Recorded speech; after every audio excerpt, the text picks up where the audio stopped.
Welcome everyone to the first Patch Tuesday of 2025, and oh boy, is it a big one. Yeah, Todd, I think this might have topped the largest Patch Tuesday in 2024. I'm gonna have to go back and look at the numbers, but I'm pretty sure we exceeded that by a good 20 plus CVEs this month, right? Yep, I saw this is the biggest since 2017 on a single 17. Month. Okay, got it. 2017. Yep. I was pretty sure we had possibly pushed the upper bound there quite a bit. And there are a few that we want to definitely call out. There's 3 zero-day vulnerabilities, so 3 known exploited vulnerabilities coming into this month. And we've got 5 publicly disclosed vulnerabilities. We're also going to talk about some third-party updates that came out. And the Linux, we've got a couple of good Linux CVEs for you to take a look at, one of which had a recent POC be published. So that's why it's making a bit of a resurgence. Yeah, absolutely. So let's go ahead and get started. I'm going to do a bit of the news and recap, and then Todd's going to walk us through the slide or the actual presentation of the updates from Microsoft here and third parties. So just kind of giving an overview, we're going to go into the news a little bit. Todd's going to walk us through the bulletins and releases. And for those of you who may be new to this webinar series, we also have what we call Between the Patch Tuesdays. This is a recap of the updates that have gone out since last month, December's Patch Tuesday, and the January Patch Tuesday, giving you an idea of some of the other things that have come out, like Mozilla released their updates last week, and that did have security updates as well. So you may want to make sure to include that in your monthly patching here. We also have the fun of Oracle's quarterly CPU is going to be coming out next week, Tuesday. They do a quarterly release on the first month of each quarter on the Tuesday closest to the 17th. That's how they kind of set up their cadence, which means next Tuesday is the day that they're going to be doing their release. But when that happens, it's going to start a domino effect, because when Java comes out over the next probably on average 2 to 3 weeks, all of the different Java frameworks also update. So it kind of starts a series of additional updates that occur there. So that Between the Patch Tuesdays is really important for a lot of our followers to keep tabs on all of those other updates that release in between your maintenance cycles typically. All right, so jumping into the overview, we're going to talk about a couple of Adobe updates. We're going to talk about the Google Chrome update. Then we're going to talk about the lineup from Microsoft. So that's what Todd's going to walk us through from a bulletin perspective this month.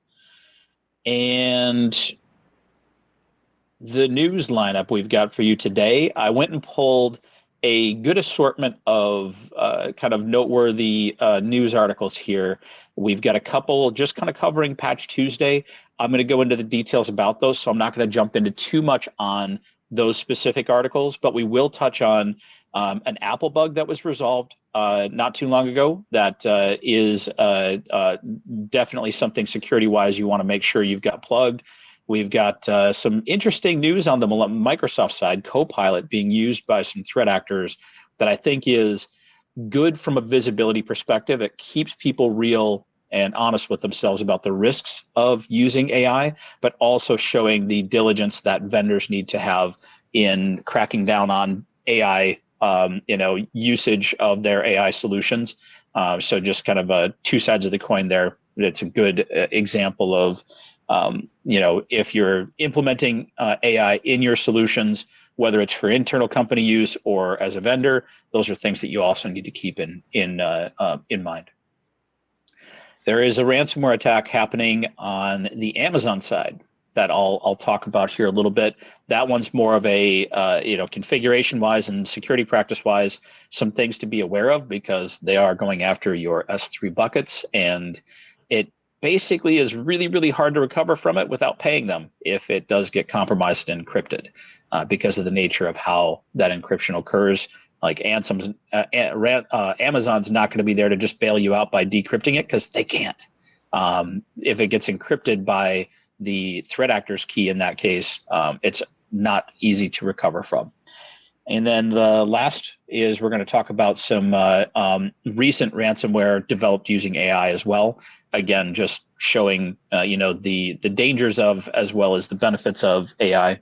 We always want to keep both in a good understanding. So I'm going to go into my screen sharing here. As I do that, you're going to see the slides are going to go away. So as we go through this, just know that you do have access to all these links there. In fact, again, housekeeping item here, I apologize, I didn't cover this before, but if you're not familiar with it, there is a section in the platform here where you see chat, you see docs, and you see Q&A. If you go into that docs section, you're going to see the presentation deck is there and available for your download already. There's some other really good content out there too, linked to our Security Insights podcast. There's some stuff in there about some recent research that we've been doing, but grab any of the content up there that you want. Really, the most important one, though, is that presentation deck, so you have access to all the links that I'm going to be showing you right now. All right, so going to stop sharing slides and start sharing my screen. Let's see there, screen 2, and go. All right, so you should all be able to see my screen now. And hopefully that is of a size that's not too small, depending on the browser page. Sometimes it gets really small on the 4K screen. Okay, so the first two articles, as I mentioned, these are just good recaps of this month's updates. It talks about the zero-day flaws. We're actually going to get into more depth about that, so I'm not going to go into too much detail about these, but just know that there's some good feedback. They've got a lot of these writers will grab feedback from security analysts and experts throughout the industry. So you'll see some comments from some researchers out there of what the risk of some of these vulnerabilities are, especially the zero-day vulnerabilities. So that can be helpful to get a better understanding of the security implications. The Forbes one here, I'm okay. I'm going to brag a little bit. Yeah, I got the Forbes 2 months in a row. I think I got in there December too. So, congrats. Yeah, it's Forbes, right? My kids always make fun of me, and my wife as well, but I keep telling them I have an international fan club, you all. And they're like, yeah, but it's talking about patch management. Who cares about that? You guys. So yes, we're going to brag about that a little bit, right, Todd? We're famous. Absolutely. All right. So getting into a couple of other specific ones before we jump into the specific zero-day vulnerabilities from Microsoft. This first one is an Apple bug, which allows a root protection bypass without physical access to the device. So this article just released yesterday. They're talking about the security implications of that. The patch for this particular vulnerability was released in December.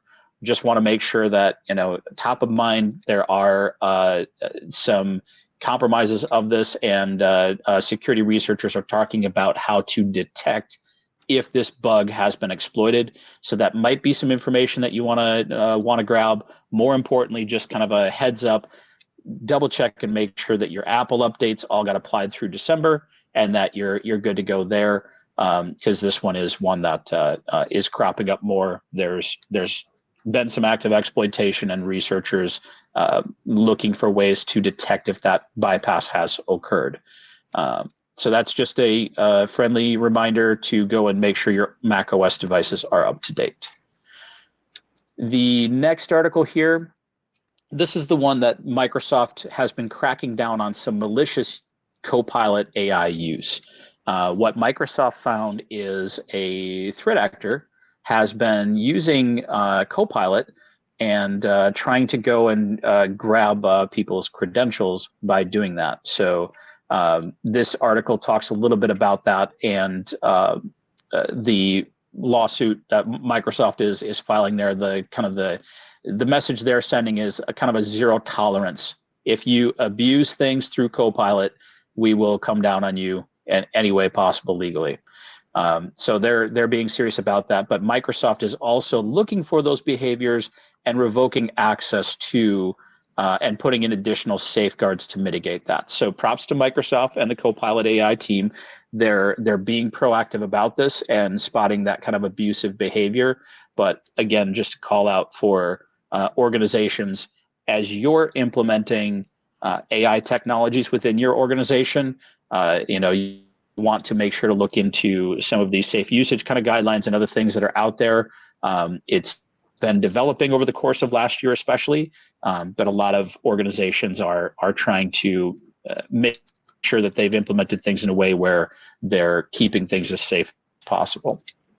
So a good article there talking about some recent activities on that.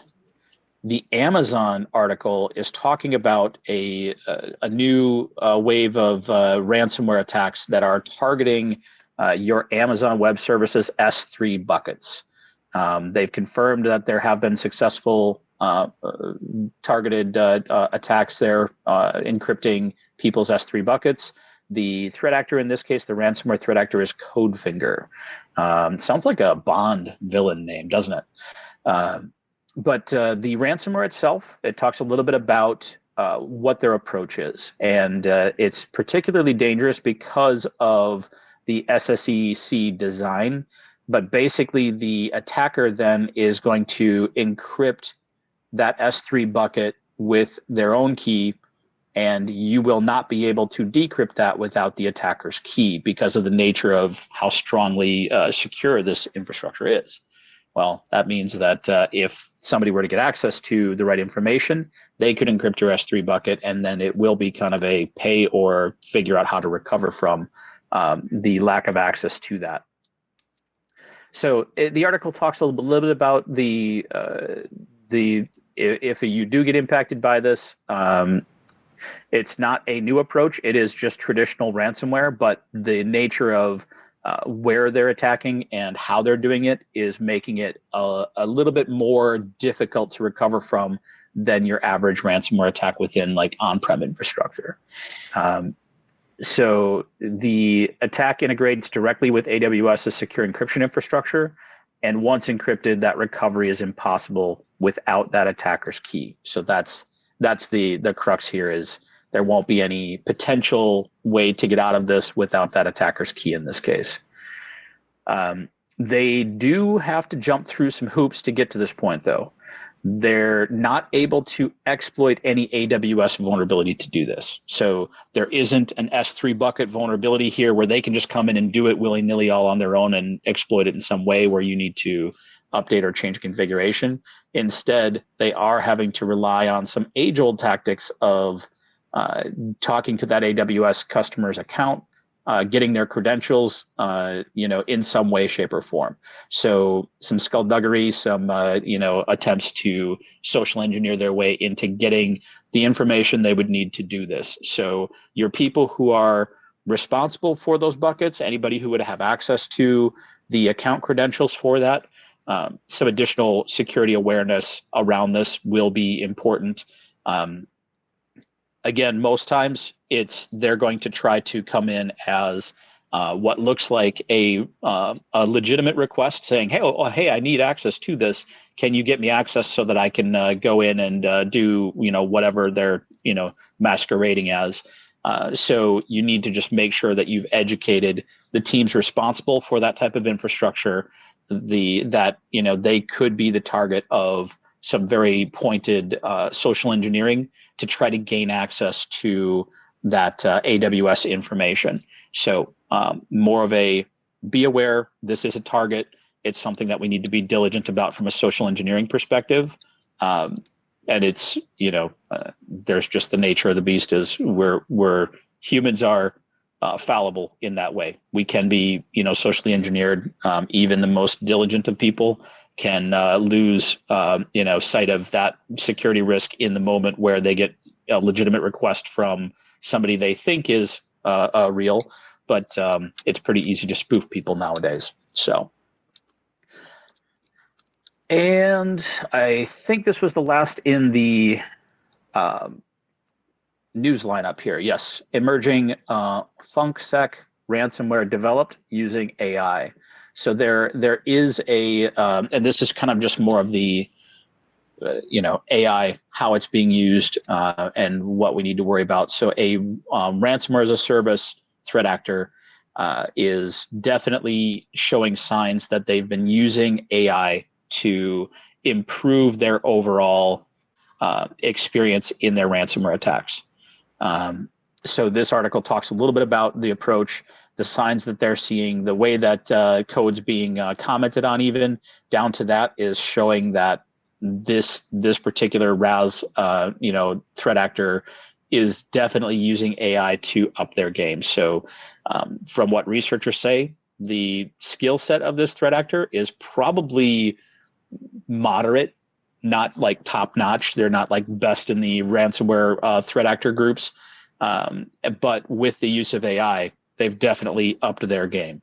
They've been able to present things in a way where you get a much cleaner, more perfect level of English language usage versus most non-AI approaches where you notice signs of not quite accurate, definitely translated English in a lot of things like commenting or documentation in the code and things like that. So just an example of how AI will absolutely be used for good and for bad. This particular threat actor is going for low ransomware demands and trying to do volume versus big ticket large target.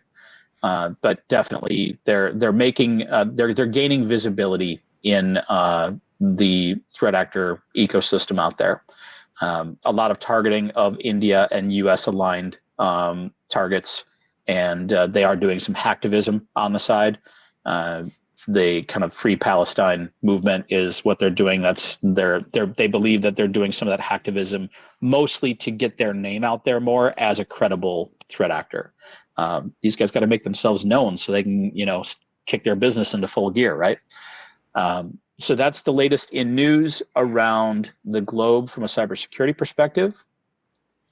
Again, if you keep on with the slides in the presentation, you're going to see the next couple of slides are going to be talking about the known exploited vulnerabilities, public disclosures, and then our Linux lineup. I'm not going to switch back to slides yet. I'm going to keep going through the links that we're talking about there, but you can follow along in the deck if you've downloaded it. The first three vulnerabilities we're going to talk about are the 3 zero-day vulnerabilities. So actively being targeted, known exploits, all three of them. They all happen to be targeting the same basic attack, which was an elevation of privilege vulnerability in Windows Hyper-V NT kernel integration VSP. So this particular module in the Windows OS, there's 3 different CVEs that were attributed to this, 3 different ways that the attacker could do this. There was a heap buffer overflow. You can see the most of this is going to look the same. You've got the ID, the CVE ID, and the weakness type are pretty much the most defining differences between the 3 of them. But heap-based buffer overflow, the use after free, and another use after free. So 2 use after frees in there, but each of those are actually a different CVE. Good news is the OS update this month resolves our problems on all 3 of them. It is just the later OSs as well. So Windows 10, 22H2 and 21H2, and then Windows 11 editions and Server 2025 are the affected Windows OSs. So that's the 3 zero-day vulnerabilities this month. Now, Microsoft doesn't give any specific information in there saying, oh, this is only a problem if you're running a virtual machine in Hyper-V. Hyper-V does have some services in the base OS. So because they're not calling it out specifically, we have to assume that any Windows OS, whether it's a physical or a virtual machine, could be exploited in this case because that those services are running. Because Windows comes with the ability to turn on some VMs within itself, there's most likely that service in general is exposed. So just wanted to clarify that sometimes comes up as a question. Unless Microsoft calls it out, assume you should treat all OSs the same way, whether it's an actual virtual machine or the physical machine, which can run a virtual machine within it. The next 3 vulnerabilities were the Microsoft Access remote code execution vulnerability. These are publicly disclosed but not exploited. So there's a couple for access, and then there's a couple more public disclosures that we'll talk about, but very similar. There's 3 variations of this access remote code execution vulnerability. So those 3 are there. The biggest difference is, whether it's the heap-based buffer overflow or a use after free. But there's 3 distinct CVEs that are resolved there. So that's why you're not seeing accidental duplication there. It is 3 CVEs. A couple of things about this one. The use of the word remote in the title refers to the location of the attacker. The attacker could be remote, but they would have to exploit something local on the machine. So if you look at the attack vector here, it says local. The attack does have to be executed locally. User interaction for this one is required. So the attacker could remotely, craft some file. In this case, they're saying that the most likely way is that they're going to create a website or something where somebody would download a file, and that would be opened by the victim and be able to exploit the vulnerability. Now, the way the vulnerability is being resolved is they're blocking certain types of extensions on those files to make it so that, basically the attacker can't modify and exploit the vulnerability in that way. So those 3 are publicly disclosed. They're not actively being exploited, but those of you who have been on earlier episodes, you know that we've talked about the risk-based approach. How do we prioritize things differently? If it's being actively exploited, I don't care if it says moderate or important on there. You should be treating that vulnerability as a critical to remediate it sooner, because there's people out there actively able to take advantage of it. If it's publicly disclosed, then it comes down to enough information may have been shared to give threat actors the ability to go and exploit this. Then it comes down to a couple of other things like exploit code maturity. In this case, these have been publicly disclosed, but there does not seem to be any code samples shared or publicly made available. So that gives us a little bit more sheltering from that risk, but still threat actors have a little bit more information about it depending on how much information was disclosed. So the risk of a public disclosure being exploited is higher than other vulnerabilities as well. But again, just you should be treating those as indicators of higher risk. All right, so we talked about the 3 access remote code execution vulnerabilities. The last 2 public disclosures, the first of those is a elevation of privilege vulnerability in Windows App Package Installer. This one, again, has to be executed locally, so the attacker would have to do some work to get things in place to do this. In this case, though, there's no user interaction required. So that one gets a little bit interesting. Like, okay, so the attacker does need to be local on the machine. So in this case, this vulnerability would be one that would definitely be a second or third stage in the attack. They would have to do something to get onto the machine. Once they're on the machine, this is likely a use of, they would use a vulnerability like this to then elevate their privileges to the level that they can do some other nasty things. So you're talking about a chained attack. In this case, this one allows them to get system privileges. So if they took a vulnerability that allowed them to remotely get their way onto a system, and then they needed to get the right level of privileges, this would be the next stage in that combo. From there, then they could, get the level of permissions they need to either execute another remote code or arbitrary execution of code vulnerability, or be able to create a account or something that gives them the level of permissions they need to install things, get their backdoor in place, and then start to gather credentials and move laterally. So a little bit lower risk, but again, because it's been publicly disclosed, that is higher than a vulnerability that has no disclosures or anything on it. And the last one is Windows theme spoofing vulnerability. In this case, the attack vector is over the network.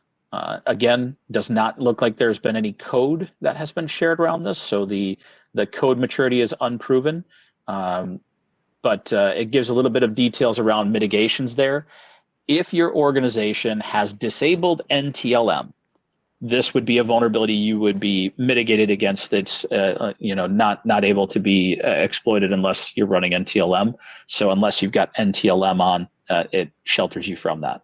You can also put in some group policy changes to minimize the risk of this by restricting NTLM from outgoing NTLM traffic to remote servers. That just gives you the ability to reduce the number of ways they might be able to exploit this. But again, if you're running NTLM, this is definitely one that you'll want to make sure to get the update in place. Good news is it is part of the OS update. So again, if your OS update is your highest priority this month, you take care of the majority of the vulnerabilities pretty quickly. All right, so let me jump back over to our slides. I'm going to cover a couple of more things and my sharing. Start sharing slides. Okay, so now we should be on the January security updates. Ivanti has released 3 updates this month for our Avalanche product, our application control engine, which in some cases has already been remediated. So if you're on the cloud side, that's already been remediated. But if you're running our UWM suite or the app control product as part of the EPM security suite, there is an update to apply there. And then Ivanti's endpoint manager has an update as well that's resolving multiple CVEs. So those are the 3 products with security updates this month. You can click on the links there to the individual products, or if you go to Ivanti's blog, you'll see a security advisories page. On that page, you'll see our January update. You can actually subscribe to the RSS feed there as well, so you can get notifications for whenever we release security advisories. Next up, we have our highlights around the Linux side of things. So we have a partner that specializes in Linux specifically called TuxCare. TuxCare has a very interesting approach where they do what's called live patching. You guys may have seen more and more about that with Microsoft doing some hot patching approaches where you're actually patching in memory, not on disk. The approach there makes it so you can get early mitigation in place without heavy impact to operational availability. But that's an approach you can do on Linux as well. So these guys have an approach that we partner with them. We have them on our price book that you can actually purchase their kernel care and lib care products and be able to do that live patching approach there. We also partner with them from a outreach perspective. So they give us hey, what are the top vulnerabilities that we really should be aware of this month so we can help educate people. The first of this is a blast from the past called regression. It's an open SSH vulnerability that happened or occurred originally in 2006, and then there was a regression that came up I think at the start of 2024. Yeah, July 2024 is when it was disclosed as being regressed. Why it's coming up again right now?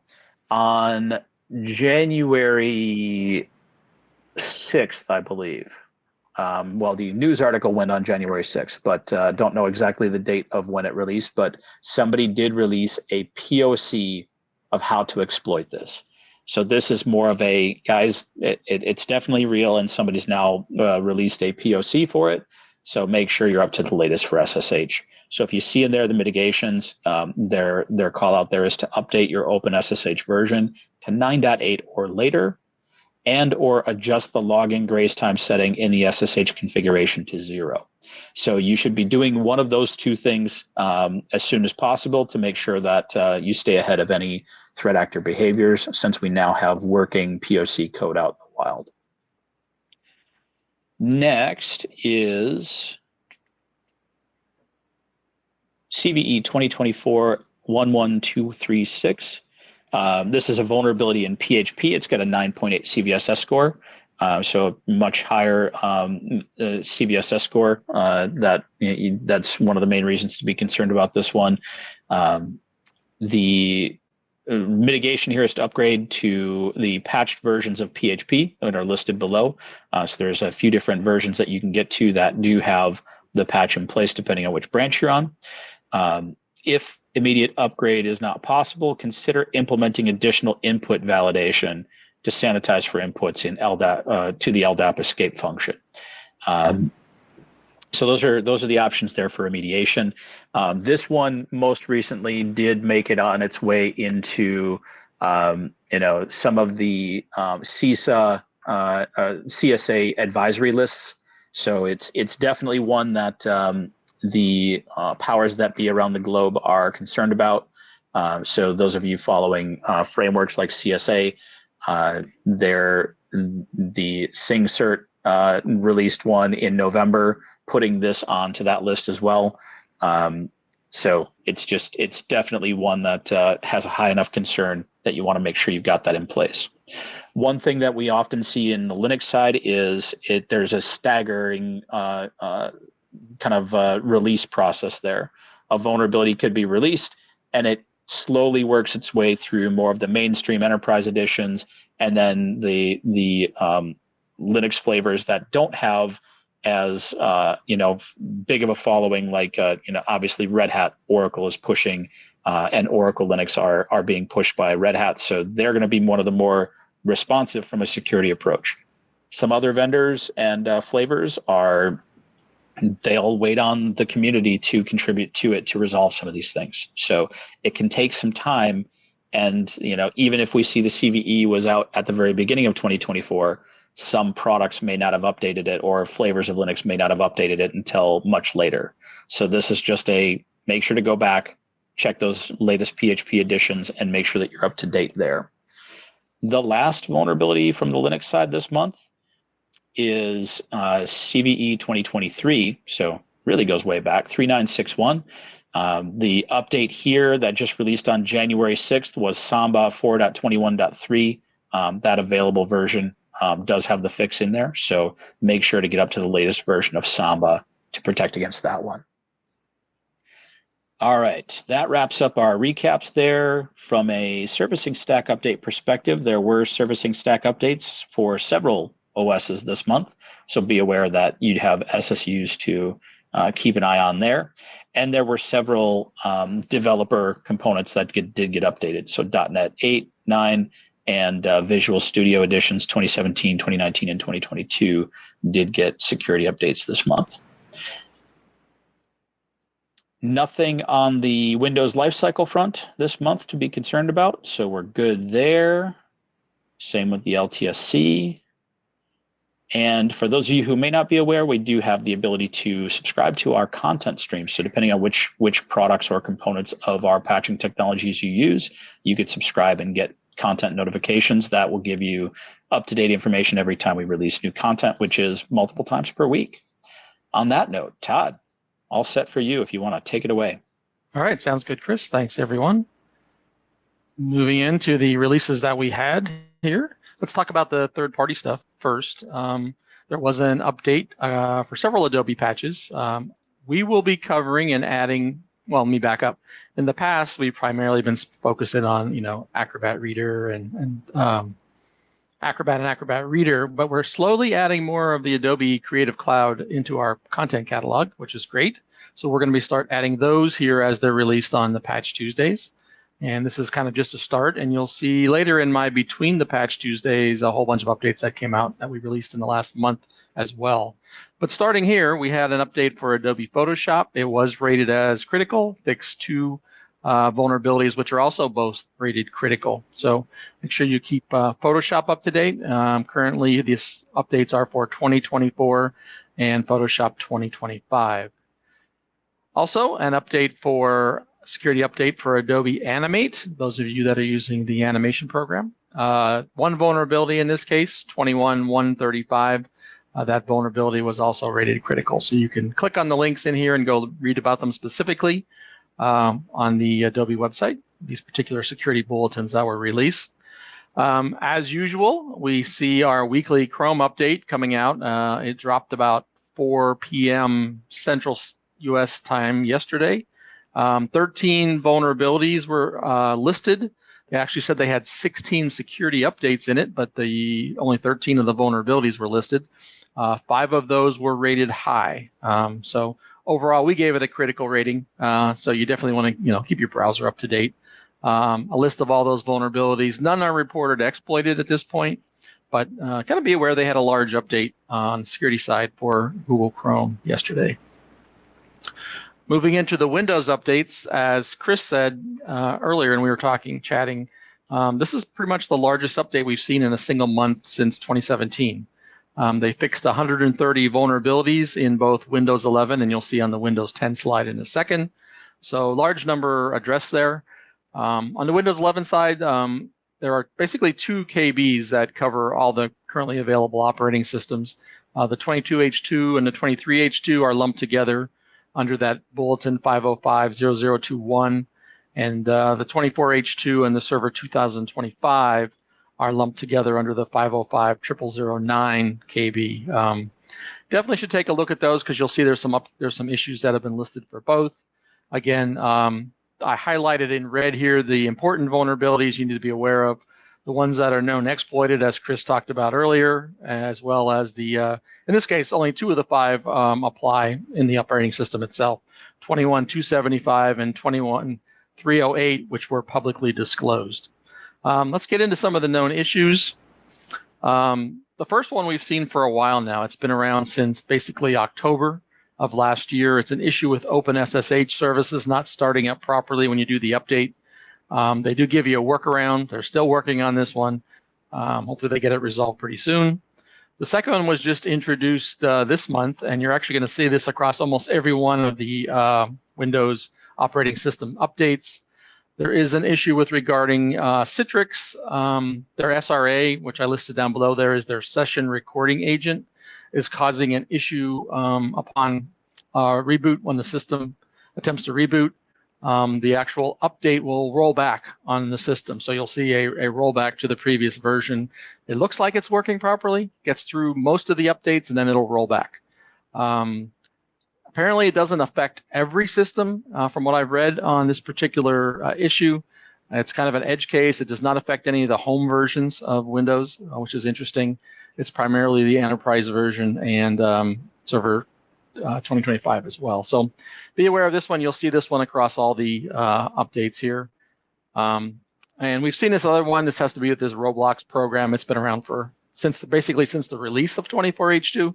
And those also, the OpenSSH and the Citrix RSA bug that I just listed earlier. And by the way, for those of you who are new, these little red tags, these are things that I create, so I don't have to repeat the text across every one of these slides. So you can go back and look at the original description. I always have it on the first one where it's applicable, and then just use the red tag from then on. Talking about Windows 10, we see much of the same information here. Again, updates across all the currently supported Windows 10 operating systems. Of course, we know that Windows 10 coming to an end here in October of this year, in which case it's going to go on ESU, so be aware of that. Anyway, again, fixed 130 vulnerabilities also in Windows 10. The same known exploited and publicly disclosed CVEs, again, listed here, apply to the Windows 10 updates as well. I did, as mentioned, show that these 3 KB articles have those OpenSSH and Citrix SRA known issues, and the Windows Server latest version 23H2 only has the OpenSSH issue. Apparently, they didn't list it, or it's not applicable, the Citrix SRA issue on that particular version of the Windows Server. Anyway, just going by what Microsoft published yesterday, so be aware of those. Moving on. The Office updates were critical this month. A lot of vulnerabilities addressed. They did address 11 vulnerabilities. As Chris mentioned, these are the remaining 3 of the 5 publicly disclosed vulnerabilities. These are around Microsoft Access. They all have to do with Access 2016. So that's why I highlighted them red here. You can go and take a look at all the rest of them by looking at the security update guide. Again, a large set of updates across a lot of the Office suite. You'll see there were vulnerabilities in Excel, Outlook, OneNote as well. They also did updates this month for the LTSC Mac version. So if you're running any of that, make sure that you update those because they are marked critical this month. Very similar on the click-to-run version of the Office apps. These are, the Microsoft, they used to be the O365. Now it's the Microsoft 365 apps. Since then, we've released Office 2019, the long-term service channel 2021 and 2024 versions. These are all the click-to-run updates, basically.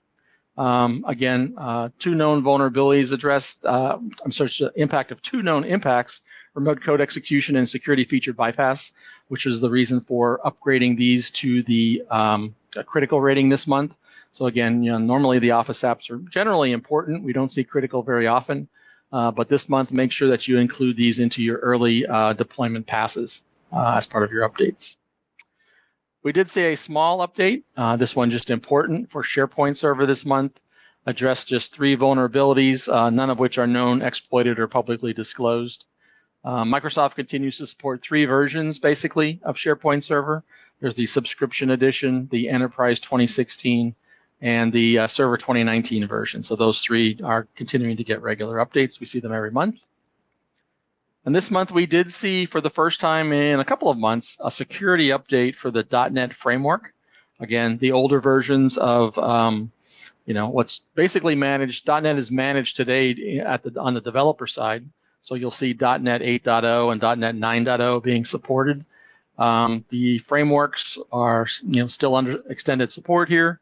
You'll notice also this month, though, that the .NET Framework 2.0 is not supported.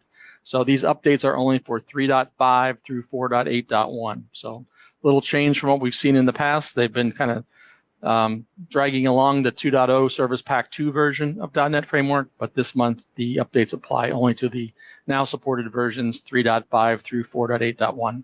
Just a single vulnerability. It's rated as important, not known to be exploited in the wild. So there's a Rollup version, which is the monthly Rollup, which includes a huge list of fixes going all the way back to October of 2016, believe it or not, when we started this monthly Rollup concept. Or, if you have sensitive applications that running on these older operating systems that require some very, very targeted updates, you'll get the security-only update, in which case this is only applying a fix for that known vulnerability. Does not include any of the previous ones. This is not a cumulative update. And so if you're applying these, you can apply tactically individual updates as you desire to fix these particular vulnerabilities and make sure that your applications are stable. So that's why we have the monthly Rollup and the security-only updates. Chris mentioned between the Patch Tuesdays. This is kind of a list of everything we supported in our catalog and some of the major updates that have come out. We'll talk about those. We break them up into 3 categories. We have security updates with CVEs. These are the vendors that choose to publish which publicly reported vulnerabilities they are addressing. We sometimes have many vendors who don't necessarily publish the CVE information, but they do say generically, this is a security update. So we lump them into this here second category. Incidentally, the number in parentheses after the title of the application refers to the number of updates that came out. So you can see here, for example, Google Earth Pro only had 1 update, but Wireshark had 2 between the Patch Tuesdays here. And finally, we have non-security updates as well. We have a lot of vendors who are kind of on the update chain. Maybe the nature of their product requires regular updates. You can see in this case here, for example, Evernote had 3 updates on Windows between the Patch Tuesdays over the last month. Getting into some of the details on the CVE side, I did mention that we have added created a lot of Creative Cloud application support in our product these days on the Windows side. We're still working on the Mac side, by the way. We think we're going to be able to support it here shortly, but we have actually added it for the Windows side. But between the Patch Tuesdays here, After Effects came out, has 1 vulnerability. Adobe Animate, 13 vulnerabilities. InDesign, 9 vulnerabilities that we addressed. Foxit PDF Editor, they have different versions of their product. You can see here we have the editor subscription version, the reader consumer version, and there's one other on the next page here, the reader enterprise version. The releases that they did this month all address the same 5 vulnerabilities, so I have them all listed there. And finally, we saw a Thunderbird ESR update between the Patch Tuesdays as well on the Windows side. Looking at the Mac side, activity over the last month, we had a number of updates for Google Chrome, Firefox. Obviously, Microsoft Edge also runs on top of the Mac operating system. We had Zoom Client that did not report any CVEs this month, but had 2 updates. And then a series of non-security updates as well. Showing the CVEs here, the 2 releases of Google Chrome that I had mentioned, one addressed 4 vulnerabilities, one addressed 1 vulnerability. Firefox 134 came out addressing 11 vulnerabilities. And the ESR version, older one here, 115, 2 vulnerabilities, and the other ESR version, 128. In this case, it's the .6 update, addressed 7 vulnerabilities. And here we see the Edge updates as well. So a lot of activity. Oh, we have Thunderbird yet. Thunderbird ESR also got an update this month. So lots of activity between the Patch Tuesdays, depending upon how your patch cycles work out. Maybe you have interim throughout the month updates. Make sure you cover all of these that I've addressed here.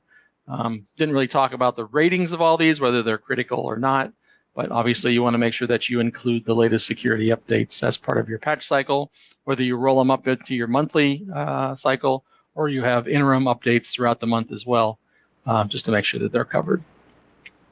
That is what happened. It was a big Patch Tuesday. We had, a lot of vulnerabilities addressed across the operating systems. Like I said, the biggest one that we've seen since 2017.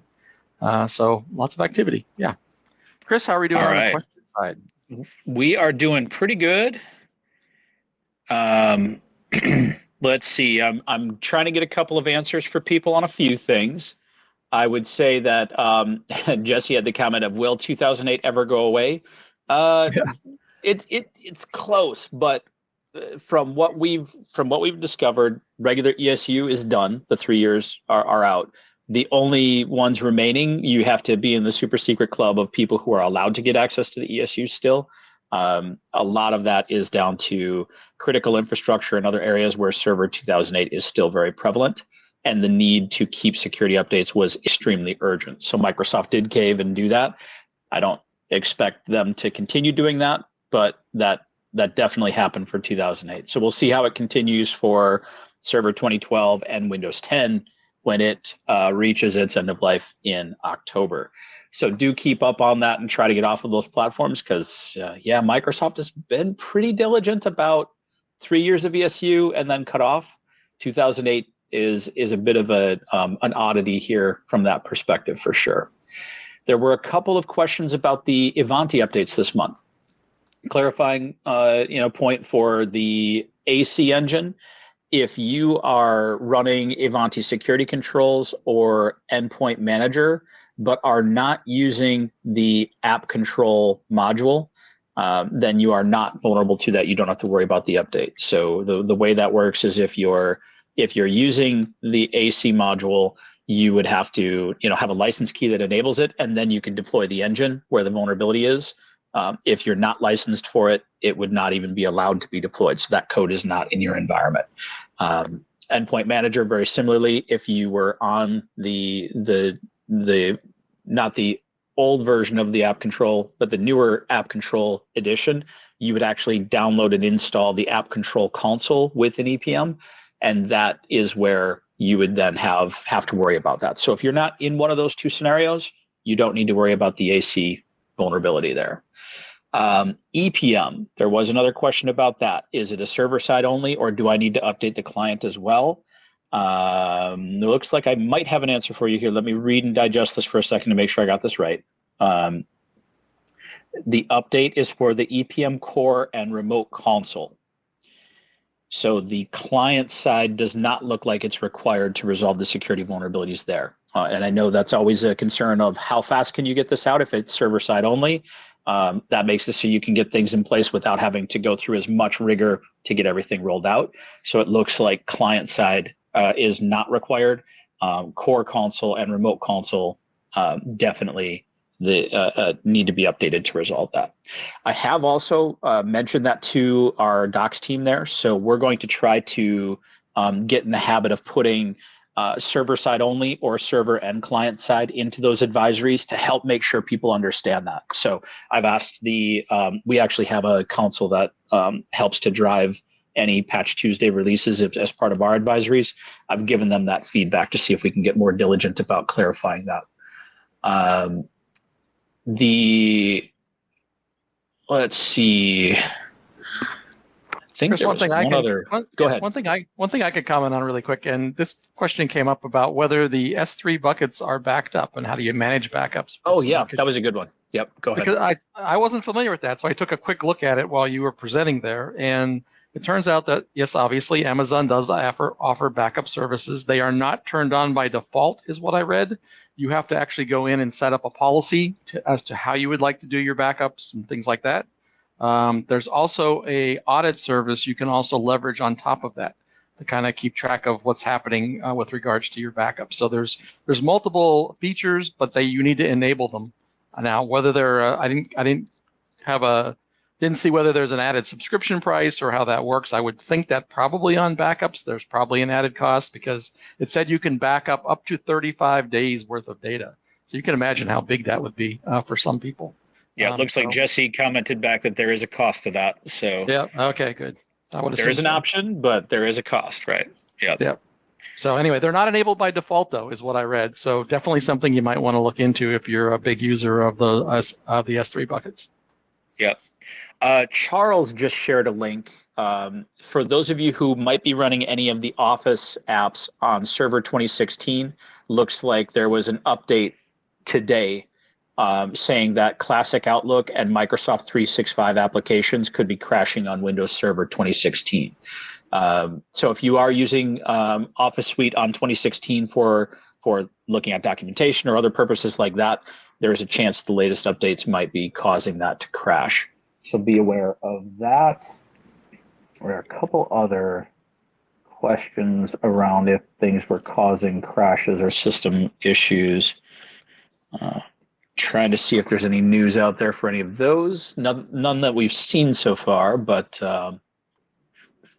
yeah, the Office Office applications dropped very late yesterday.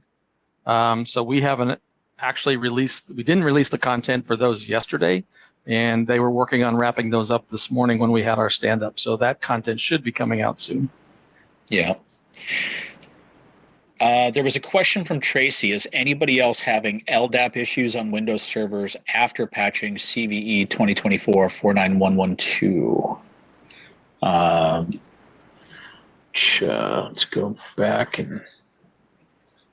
All right, so the December OS update would have been the first point where that was introduced. So if anybody else has experienced similar, if you have any information, go ahead and comment back to us here so we can share that out.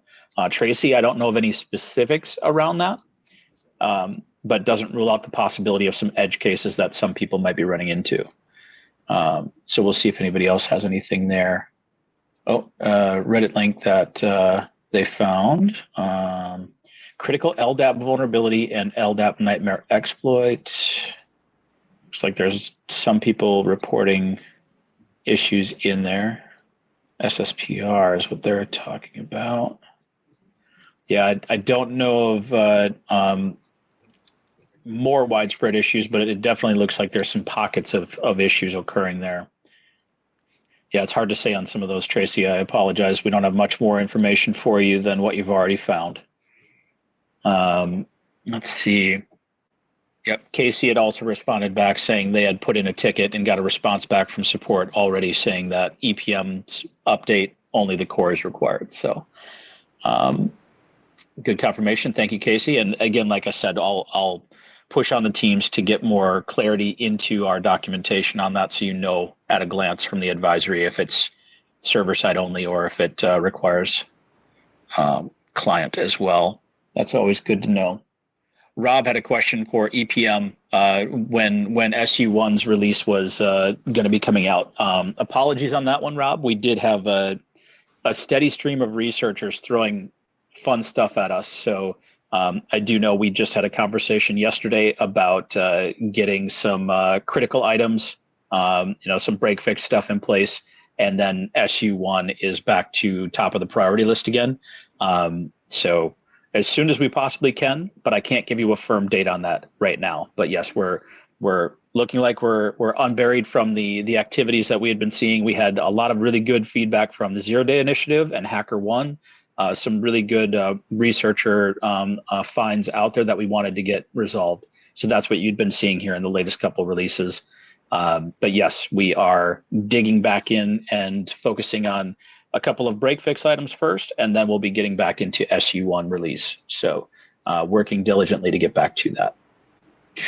I think that's most of the major things that we can handle from a general perspective.